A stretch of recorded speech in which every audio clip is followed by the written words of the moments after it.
Oga kalamu mma na ịmara onye mbụ dan ị ga-ama onye mbụ ị bịa na-esu m iminu na ị ga-amasị onye mbụ ị na-egbu m ị na-amụ m amụnụ ọkalụmụ mma na ịmara m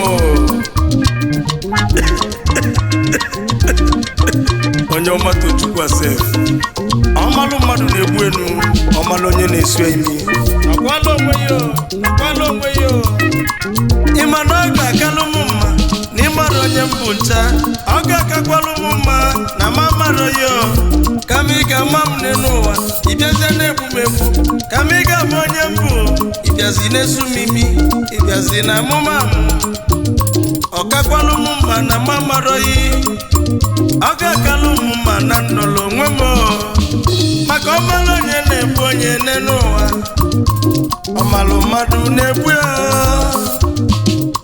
ọmalụ ụmụ ozugbo m imi nne m ọmalụ onye na-egbu onye n'ụwa ọmalụ Onyeoma Tochukwu ọmalụ mụ na amụmamụ onye na-egbu onye isi achị anya nwanne m ọmalụ onye na-egbu onye n'ụwa nwata na-achọ nke ya n'ụwa ọ dịka ọmala ji ife onye chinam onye lena m onye chinam a na-aza eze azọ achịlanụ m n'ọchị nwe ikpe n'ụwa nne m mmadụ mara ụbọchị na nne m a na-ebu nwannụnụ nọ na ngige nya na-egwu na-eme nwannụnụ nọ na ngige na-egwu eme ugo ebe na-aja anya furu ugo nwụọrụ ugo nne m adafu ugo kwada ọlịla ọjị kpata ọjị nkwụ nne m katakata ka ewu na-anyụ nwata ja na chiedi na mmanụ n'ụwa eze ego na Cambodia odogwu Nwachukwu kwu n'aka eze ego n'Umuchu eze ego na Cambodia money making machine odogwu chikatabudaku eze ego n'Umuchu ọchụbala enyi nsogbu ịdịnya odogwu onumekene yo Onyeoma Tochukwu na-ekene yi n'egwu ọma eze ego n'Umuchu eze ego na Cambodia ọchụbala enyi nsogbu ịdịnya nwata na chiedi na mmanụ odogwu chikatabudaku money making machine isobili amalụ onye na-eke ọnụ Tochukwu ewele egwu na-eje Onyeoma ebule egwu na-eje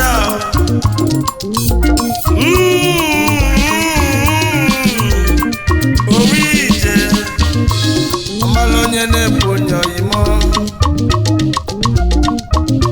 eze bigi odogwu eze bigi oyima onye Umuchu n'ịdị mma a na-ebu egwu ọbụ enwe njenụ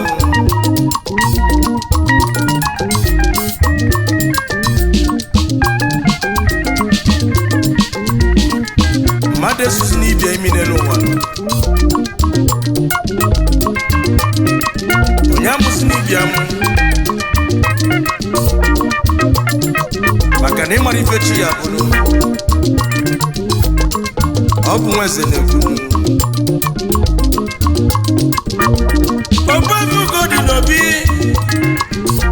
ogbovugo dị n'obi echi papi nwanne m onye mụ na gị oyima Onyeoma ekene yi n'egwu ọma egwu m jere ụmụ ọma na nke chi papi ogbofi ugo dị n'obi nwa maka mma ugo dị n'obi a ogbofi ugo dị n'obi a amalugo koko ugo bego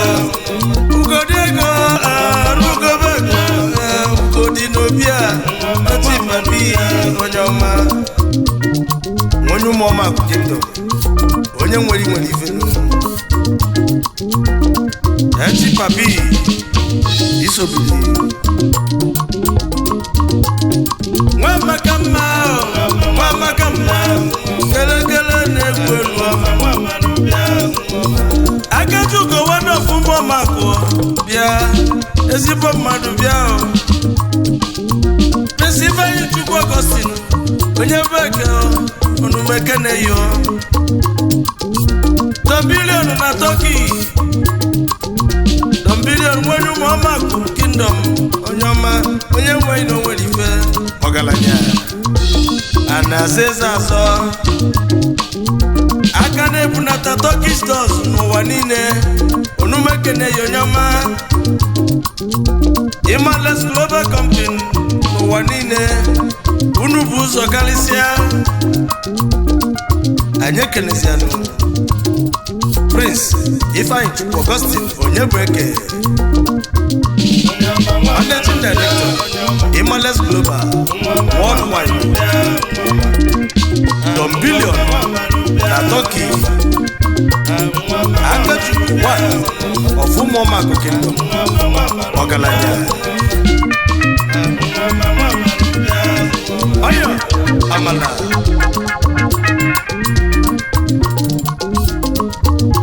amala onye na-egbu onye n'ụwa malụmụ na-esumimi ọmalụmụ n'aka m ọnụ onye susi n'ibi imi onye akọzi n'ibi ọnụ madamụ n'ibi ama ụwa enu ozulu onye nne m ụwa zuru onye nwa maka mma nwanne edozi obodo nwanne kwuru obodo nwanne ebichi obi nwanne eche ozi onye ome ewele egwu otubo ewele egwu itinye aka n'isi yi ịgbanye ofu n'ugbo wele gwabe egwu Onyeoma nwa mmalụ bịa gọdị haba egwu mejebe uli dị na Anambra mmadụ gajebejebe ụbahụdala uli ka nabata akụbeze ka nchekwebe bịa omenife one of uli niile akụbeze one na South Korea Omaluonye na-esu imi oyimu akụbeze odogwu ọgaranya na-eri eke obi ọbụla sanwuli a na-ebu anyị ekenezianụ Chief Arinze onye mefere m akụbeze one na South Korea omenife one of uli ezi nwasi ụbahụ ụdara uli ihe ala Anambra steeti webatazianụ ihe na-ezigbo odozi akụ nwanyị ọma lọlọ beta onye asị n'ozi ogolibo ụlọ ọya adịla unu na mmanụ akụbeze si mụ kerebezianụ Chief Goodluck M Ibekwe akụmọnsọ na Orere Timaya unit na South Korea Asia Plug akụbeze si mụ keneyinu mana onye mere nyamala ọgọlụ maka na ezigbo mmadụ adịrọ fecha akụbeze Onyeoma nwa maka mma akụbeze odogwu omenife one of uli niile Omaluonye na-esu imi Omaluonye na-ake ọnụ ụwa zuru onye onye bụ nwanne ya bụrụ odogwu Omaluonye na-egbu onye n'ụwa Omaluonye na-esu imi n'ụwa mana onye bụ nwanne omelu dike onye bụ nwanne ya ọ bụkwa dike echi n'ibia mmadụ ebu na nwanne ya mmadụ esusi n'ibia imi ọjọọ ka haba simite Chinedu Nnamani ngwa bịa ezi nwanne m oni ya dị ebe eji agba ego onye ji ikwu n'ịdị mma ebe eji agba ego na Dubai Omaluonye na-esu imi oyimo Omaluonye na-akị ọnụ odogwu anyị ekenezianụ Prince Simito Chinedu Nnamani ebe eji agba ego na Dubai onye ji one of Igbo land ezi nwanne m na ya dị ka echi asị na-echi ada agwa Simito Onyeoma Simito ebe eji agba ego odogwu ezi oyibo n'ịdị mma onye ji igwe odogwu ebe eji agba ego Dubai Onyeoma Tochukwu na-ekene Omaluonye na-egbu onye Omaluonye na-akị ọnụ Aba South Africa ka na-ejenu echekube m mmadụ wejebenu Eastern Cape ka na-abata onye ka nchekube bata Chief Daniel Chekube Chukwu Onyeoma Orimili 1 Eastern Cape odogwu onye nwe n'onwere ife anyị Chekube Chukwu na ya mama anyị Chekube Chukwu n'ife ya dị mma Orimili n'isobili odogwu ndị na-enyere aka erika Orimili odogwu ndị mere ọkọ kalịla akali nwenye bọọdụ n'ọkụ na Enugu steeti n'ihi adị ezigbo nne m n'isobili a na-aza eze azọ anyị ekenezianụ Chief Daniel Chekube Chukwu Orimili 1 Eastern Cape South Africa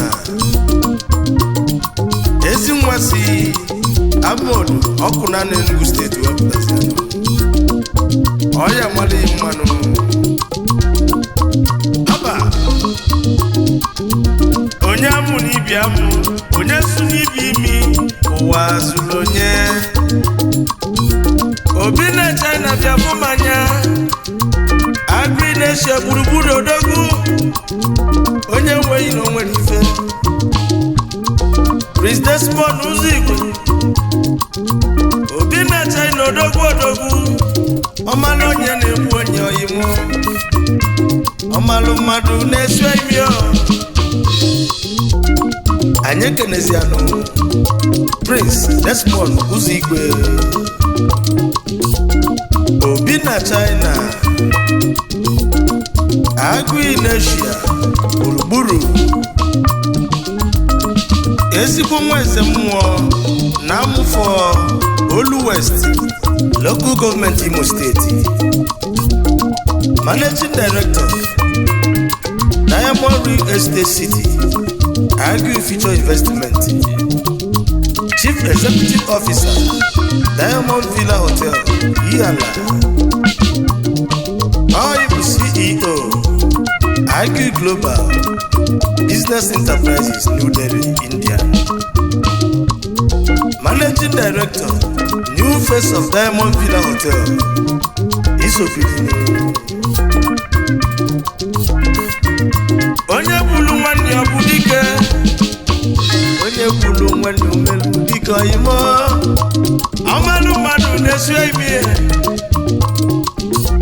agụ na-esi odogwu n'isobili obi na China nnukwu mmọnwụ onye nweghị na onwere ife a na-ebu asị na onye nwere ego na-aza eze mana ada aza eze azụ Vitalis ụzọ igwe Onyeoma biko bịa ejimudo n'isobili sawaiti na-edi mma ọ nọ n'enyi ndị Igbo bili anyị ekenezianụ Vitalis ụzọ igwe ejimudo Musa White ọ nọ n'enyi ndị Igbo na New Delhi, India. Ezigbo nwa eze mmụọ na Amọfọ Olu West, Imo Steeti. Nwanne Agụiyi Onyeoma Tochukwu kenelu n'egwu ọmanụ. Asị na onye na-egbu onye isi acha anya wọnụ. Onyeoma Tochukwu nweze na-egwu okwu. Mmadụ ga-eji eje, mmadụ ga-eji aga. Omaluonye na-egbu onye n'ụwa, Omaluonye na-akị ọnụ n'ụwa. Anụ nyụlụ onye ụsa nne m. Odogwu ji nkata budagu, Odogwu ji nkata budagu. Ọ bụ onye anụ nyụlụ onye ụsa nwanne m. Odogwu celebrity businessman. Odogwu ụwa zụlụ onye. Oke niwede Omaluonye na-egbu onye. Omaluonye na-esu emi n'ụwa. Ọmalụ mmadụ na-amụ ya mụ nne m. Onye na-echi na mụ ka mkwụlọ n'ụmụ n'ụwa. Onye na-egbu na mụ ka mkwụọ n'ụmụ n'ụwa. Anụ nyụlụ onye ụsọ odogwu meke na-eyi onye ọma. Nwenye kegbugwu n'iya dị. And when the global is over, when Makama, one does a Buddha, one a Buddha Buddha, okay to need him on your man, and when the is over, Omalumuna, a word to be how about sir? Onye wi wọkalịa njọnụ ekwuba nwụle ụwa chọrọ udo. Ijego Diamond Bar and Restaurant na Lakwe Ibeju Lekki. Haba Olise Nwachude o soja onye amị n'ịdị mma. Ọsị mụ na ndị egwu mụ bịaba Lagos ka anyị tielu ụmụ Igbo egwu. Ebe ka anyị ga-etinye bụ egwu na Lakwe Ibeju Lekki. Ebe a na-enwe anwụli ka na-ejenu na Diamond Bar Restaurant Lakwe Ibeju Lekki ka na-ekwu. Mana ịbatazia Lagos chọba Diamond Bar and Restaurant na Lakwe Ibeju Lekki. Ebe ọ ga-abụ ịbịa inweli anwụli zuru oke. Security dị tight. Anyị ekenebezie ndị managing director Diamond Bar Restaurant. Ọ bụ onye ka na-ekwu maka ya? Olisa Edmond Jude, onye amị o soja nwa Ọnịcha, CEO OEC International Service Limited. Ọya adịla na mmadụ. Ọsịmụke na-ebube Chukwu ụzọ 1 n'aka ọkwa. Onye ọma na ịdị mma. Ebube Chukwu ụzọ 1 n'aka ọkwa. Memman o soja isobili. Kedu maka Akpachukwu Kobelu nke mbụ na Lakwe Ibeju Lekki, Lagos. Odogwu na School Gate isobili. Akụye nwata egwu ọgbaba mbọ. Onye ọma na ịdị mma. Akụye nwata egwu ọgbaba mbọ maka ife chere ya n'iru. Ezi nwa si n'obi wepụtazi ya. Ebulu megwu mụ jebe Ebonyi Steeti. Ndị ọma Ebonyi Steeti mụrụ nwa ka nwa. Ọ bọsị ka nnabata n'okwu ọha ọzara. Mmadụ ka nchekwube bata. Onye ka nchekwube bata? Chief Ụtụtụ 1 ọfọ bọsị onye nwe ino nwere ife. Ọgaranya nwere obi nwanne. Chief Akụ nwanne Mụndajụ Onyeoma Tochukwu na-ekene yo. Mmadụ ka eji eje. Onyeoma Tochukwu na-ekwunyere inu Chief Akụ Nwanne Monde Ajụ Chief Ụtụtụ 1 of Okposi Okwu Ọhọzara in Ebonyi State, Managing Director Good News Global, gị na-ezigbo odozi akwa nwanyị ọma Lolo Grace Ajụ, the CEO Diamond Group Hotel, unu sobilinu. Onyeoma Tochukwu na-ekwunyelu unu onwelu mmadụ ka onwele ego anazeze azọ Ọsụ Entertainment, Kevin Chika Njọkụ, Onyeoma n'ịdị mma, onye nweghị n'onwe n'ife. Anyị ekenezianụ main manager Osoja Kevin Chika Njọkụ, the CEO Oswo Entertainment TV at Oswo TV Isobili. Mmadụ ka eji eje mmadụ ka eji aga anọbọs moto bụrụ onye ala ka ama na onwe nwanne nụ.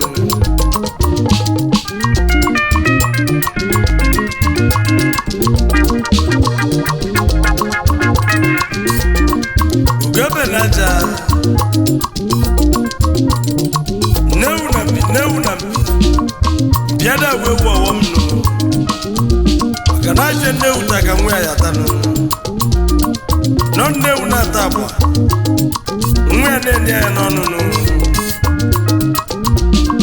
asị na agwada ya emefesi ogologo nụ ọ bụ nweze na-ekwu a ọgbaguti chapi chapi tie chapi chapi si n'iju ụmụ agbala amalụ gị arụ nụ onye na-amarụ uchichi ya tinye isi n'ike nụ egwu a dị n'obi anyị nụ nwa maka mma nwa maka mma nwa maka mma nwa malụbịa weli agbaba egwu nwa maka mma ego adazi okwu ego ezi okwu nwanne ebichi obi nne m haba nwa malụbịa onye ọma nwa malụbịa ka ọ dị ahasa nwaka ego nne m nwa malụbịa onye ọma nwadịmba ego ezi okwu azinega nazo